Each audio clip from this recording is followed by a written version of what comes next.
اليوم اقتصاد المغرب العام والخاص يعرفوا بلاه مبني على السياحه ومبني على الدعاره ومبني على تجاره الحشيش. في ظل جائحه كورونا ما كانش سياحه. اذا 13 مليون سائح اللي كانوا يزوروا المغرب في تلك المرحله اليوم راهم غايبين عن المغرب.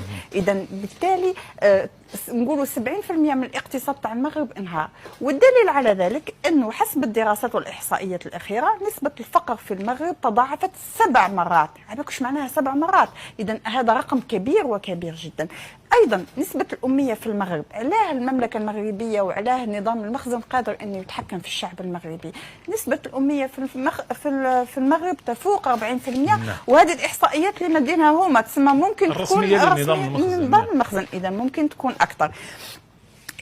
نزيد امر مهم، نظام المخزن اليوم معزول دبلوماسيا، لانه من غبائه انه راح تعامل مع ترامب معتقدا انه ترامب راح يكمل في الحكم، وراح تعامل مع نتنياهو، واليوم ترامب ونتنياهو اختفوا، وراح دخل في صراع في تحدي مع المانيا، مع اسبانيا، مع فرنسا، مع الجزائر والصحراء الغربيه. تعدى حتى في بعض التصريحات اللي شاهدناها على سوريا وعلى وزير الخارجيه السوري اللي جاوبوا مليح في الامم المتحده.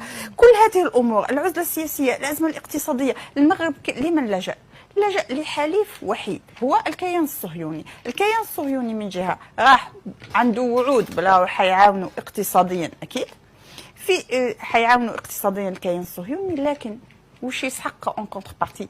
يسحق انه انه المخزن يعاونوا ضد الجزائر. الكيان الصهيوني من زمان يحيك الدسائس للجزائر، لكن الامر لم يكن ظاهر للعلن، كانت الدسائس بسبب المواقف المبدئيه للجزائر.